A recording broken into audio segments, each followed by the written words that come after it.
Your stomach drops on a roller coaster because, for 1 second, your body thinks the floor of reality vanished. Some coasters shove you with over 4 times normal gravity, then suddenly steal that push away. The weird part is not the speed. It is that your brain, your inner ear, and your organs all disagree about where you are. And that disagreement feels like your insides are falling out. You think you know the answer. It is gravity, right? The coaster goes down, gravity pulls your stomach down, and you feel it drop. Simple. Except that explanation breaks immediately. Gravity does not switch off at the top of a hill. Earth is still pulling you with almost the same force. You are not high enough for gravity to meaningfully weaken. So why does a tiny hill in a car do it? Why can an elevator make your belly flutter? Why can a plane dip for 1 second and make everyone grab the armrest? Here's the problem with the gravity answer. You feel the drop most when gravity is doing exactly what it always does. What changes is not gravity pulling down. What changes is the world pushing up. Right now, your chair is shoving upward on you. You do not notice it because it never stops. That upward push is what you call weight, not mass, weight. You are used to your body being squeezed between earth pulling down and the floor pushing up. That invisible squeeze is your default setting. Remember that squeeze. It comes back. At the top of a roller coaster hill, the track curves away beneath you. For a moment, the car falls with you. The seat stops pushing as hard. Your body is still being pulled by gravity, but the support under you vanishes. That is why it feels like floating. Not because gravity disappeared, because everything around you is falling too. It is like dropping your phone inside an elevator shaft. The phone is still pulled by Earth, but inside the falling elevator, it seems to hover. Now put your body in that phone's place. Your lap bar is there, the track is there, but your nervous system only knows one thing.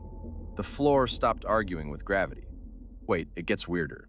Your stomach is not the first thing to panic. Your ears are. Deep inside each inner ear is a tiny motion detector. It is not shaped like an ear, it is more like a wet cave full of microscopic hairs. On top of some of those hairs sit tiny crystals made of calcium carbonate. Yes, you have rocks in your head. They are called otoliths. They help your brain sense tilt and straight line acceleration. When you lean forward, the crystals shift. When an elevator starts moving, they tug on hair cells. Your brain turns that tug into a feeling. Up, down, falling, stopping. Most of the time, this system is boring. It quietly tells you where vertical is. It is your body's spirit level, like the bubble in a construction tool. But on a coaster drop, that bubble goes insane. Your eyes see track, sky, rails, and screaming faces. Your skin feels a seat and a lap bar. Your ear crystals feel the support force collapse. So your brain gets 3 reports. Your eyes say you are attached to a machine. Your skin says you are still in a seat. Your inner ear says you are falling through space. Which report does your brain trust? The one that kept your ancestors alive, the fall alarm. That alarm is older than language, older than roller coasters, older than the idea of fun. It was built for cliffs, trees, caves, and mistakes. But this still does not explain why the feeling is in your stomach. If the alarm starts in your ears, why does your belly feel like the victim? Because your organs are not bolted in place. Your stomach, intestines, liver, and spleen are packed into a slippery bag of tissue. They are tethered, wrapped, and suspended. But they are not screwed down like parts in a car.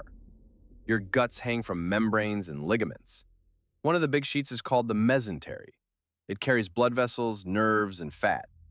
It is less like duct tape. It is more like a living hammock. Under normal gravity, that hammock has a familiar sag. Your organs have a familiar weight. Your body has spent your whole life mapping that pull.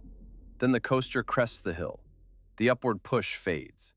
Your skeleton and seat move one way. Your soft organs lag and shift another way. The hammock tugs in weird places. You feel that as a hollow drop.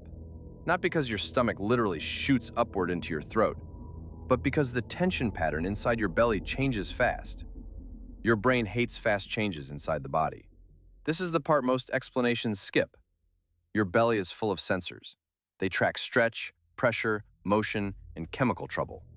They send signals through nerves like the vagus nerve and spinal pathways. Those messages go to your brainstem before you can think. So the drop is not one feeling. it is a pileup. Your inner ear says fall. Your organs say tug. Your skin says the seat got weird. Your eyes say this was a terrible purchase. And then your survival system joins the chat. Your brain tags the moment as possible danger.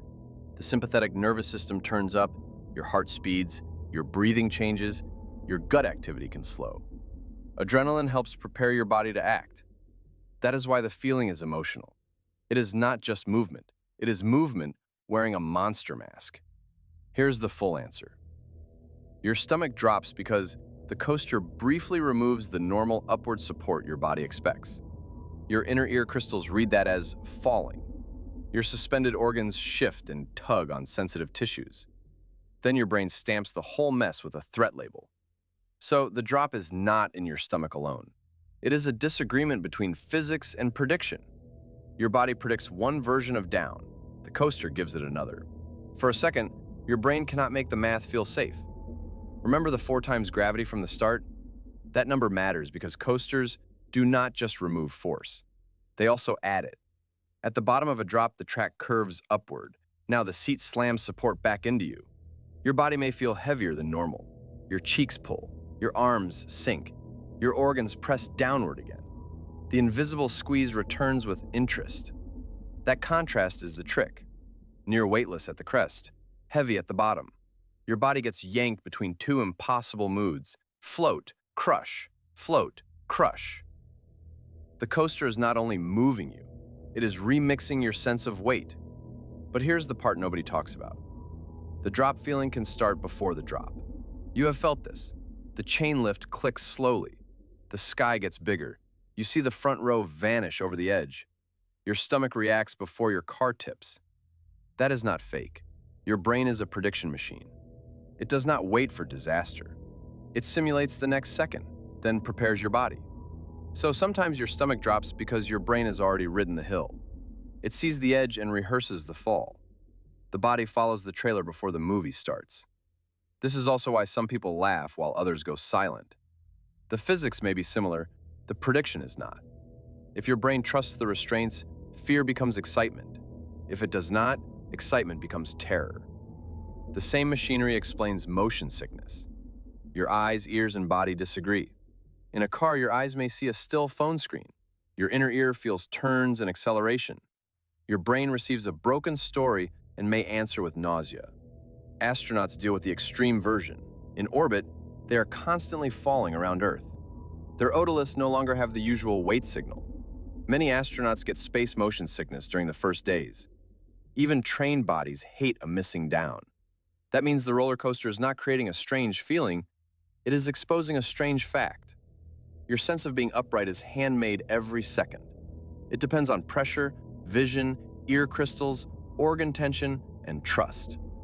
Take away one ingredient, and the self gets wobbly. Take away the floor, and you meet the animal under your personality.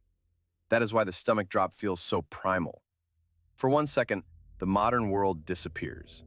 No phone, no schedule, no cool expression. Just a soft body falling through a universe that forgot to hold it. And that connects to something even stranger. Why do you sometimes jerk awake right before hitting the ground in a dream? If this scratched the right part of your brain, subscribe to Mind Itch. A new question every single day.